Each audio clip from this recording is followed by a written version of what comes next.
लेकिन ये व्यक्ति ऐसा व्यक्ति है जो मंदिर तो जाता ही जाता है, साथ में जैसा गुरुजी ने बताया, मैं सुन रहा था वहां पे बैठ के बहुत ध्यान से, कि सबसे पहले जैसे हम इष्ट देव को अपना मानकर उनकी पूजा करते हैं, आराधना करते हैं सनातन धर्म के अंदर, उसी प्रकार ये भाई उसी चीज को पूरी रूप से फॉलो कर रहा है और गौ माता की सेवा हृदय से कर रहा है। तो इस भाई के लिए एक बार पुनः फिर दोबारा जोरदार तालियां।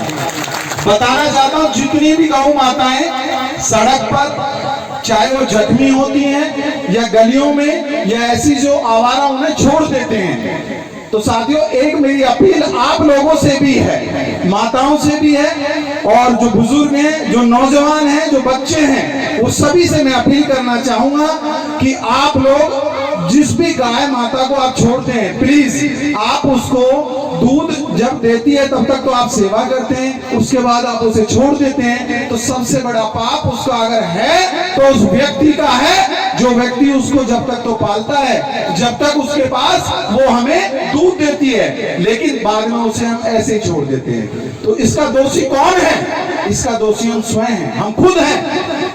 तो इसके लिए थोड़ा सा आप लोग जागरूक बने। यदि ऐसा कोई करता है तो इसकी सूचना आप जिलाध्यक्ष को, गौरक्षक दल को आप दे सकते हैं, निसंकोच होकर हम उस गाय को वहां से ले जाएंगे और कहीं सुरक्षित स्थान पर ले जाकर उसकी सेवा करेंगे। ये मेरी अपील है, आपसे निवेदन है।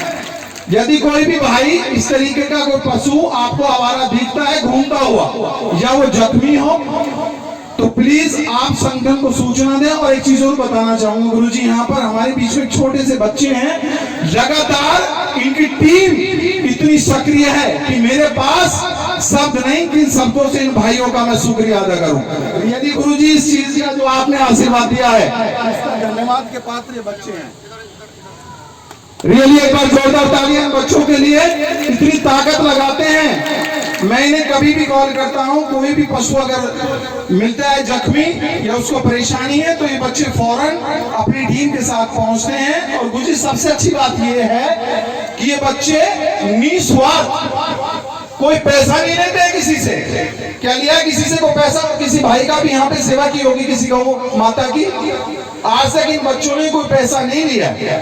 एक अपील और करना चाहूंगा माताओं से कि आप लोग डेली जो भी प्रथम रोटी निकलती है हमारे सनातन धर्म में गौ माता के लिए, उसको आप अवश्य निकालें। यदि आपके आसपास गौ माता नहीं है तो आप उसको सारे लोग एक यूनिटी बनाकर, एक टीम गठित कर मोहल्ले वाइज आप उन रोटियों को इकट्ठा करें, और जो गौ रक्षक दल की टीम है आप उनको दें, वो आपकी जो रोटी है वो सही गौ माता तक पहुंचेगी। तो एक बार जोरदार तालियां भाइयों के लिए।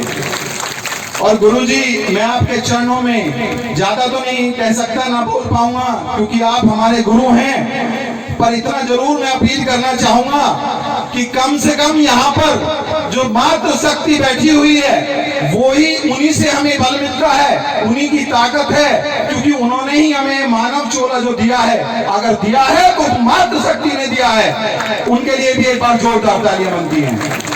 तो मातृ शक्ति को मैं पुनः, गाय की रक्षा करना ये हम सबका कर्तव्य है, लेकिन दूध पी करके छोड़ देना ये तो गलत बात है।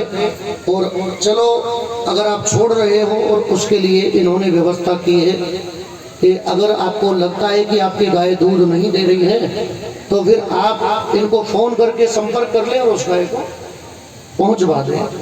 और गौ सेवा हो सकती है, रोटी से भी हो सकती है। आप सब्जी लाते हो, सब्जी के छिलके, या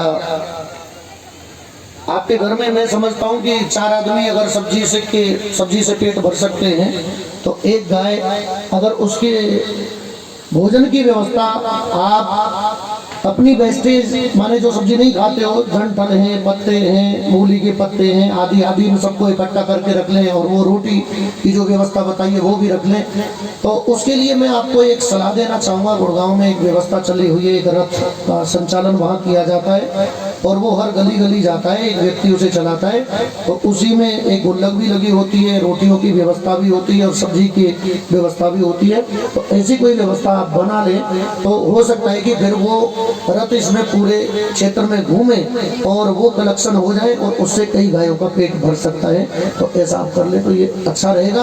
और रही बात इनकी, एक सबसे बड़ी बात क्या है कि हमको हमारे साथ जैसे भगवान कृष्ण का साथ ब्रजवासियों ने दिया ना, गोवर्धन पर्वत उठाया तो सबने अपने अपने लाठी डंडे लगा लिए। तो इनका कहना है कि हमको हमारे साथ हमारे जैसे ग्वाल वाल और भी चाहिए। तो ये तो हकीकत बात है, अकेला तो कोई कुछ नहीं कर सकता है, लेकिन भगवान कृष्ण भी अगर गोवर्धन उठा सकते हैं तो ग्वालों के सहयोग से ही संभव है। प्रेम से बोलो राधे राधे। तो आपके अगर 4 बच्चे तो एक गऊ की सेवा के लिए दान कर दो तो क्या बुराई है। प्रेम से बोलो राधे राधे। अब जो मत समझियो कि बाबा जी बना ले जाएंगे, चेला बना ले जाएंगे। दान करने को मतलब है कि उसको सेवा में लगा दो। अगर उसका मन है, भाव है, तो वो सेवा कर सकता है। और इसमें कोई जरूरी नहीं है कि भाई उनको हमारे जैसे कपड़े पहनने पड़ेंगे तब सेवा होगी। ऐसे एकदम साधारण कपड़ों में भी सेवा कर सकते हैं। उस माँ की कोख धन्य हो जाती है जिसका बालक गाय और गोविंद का भक्त हो जाता है। तो मैं निवेदन कर दूं आप सभी से कि अपने अपने बच्चों को जोड़ने का प्रयास करें। और मैं आप लोगों से भी निवेदन कर दूं, आप अपना एक व्यक्ति, एक कोई बालक यहाँ पे छोड़ें और कुर्सी लेकर के वो बैठ जाए। और जो भी नाम लिखवाना चाहता हूँ, ये कोई जरूरी नहीं है बालक, माताएं भी ये सेवा कर सकती हैं, पुरुष वर्ग भी सेवा कर सकता है, बुढ़े दादा भी सेवा कर सकते हैं, जो ताश खेल रहे हैं इस समय वो भी सेवा कर सकते हैं। प्रेम से बोलो राधे राधे। तो जी वहाँ समय देने से अच्छा है गाय के लिए समय दें। और आपको एक बात बताऊं क्यों दें हम गाय के लिए समय, उसका कारण है अगर आप गाय को माता कहते हो तो हर बालक सुबह और शाम माँ के लिए जैसे टाइम निकालता है वैसे ही गैया मैया के लिए भी टाइम निकालना चाहिए। क्योंकि गाय हमारी तुम्हारी नहीं बल्कि पूरे विश्व की माता है। और ये बालक आपके अपने हैं, आप इनको जानते हो, तो इनसे संपर्क करें, गौ सेवा करें और जीवन को सफल बनाएं। प्रेम से बोलो राधे राधे। धन्यवाद।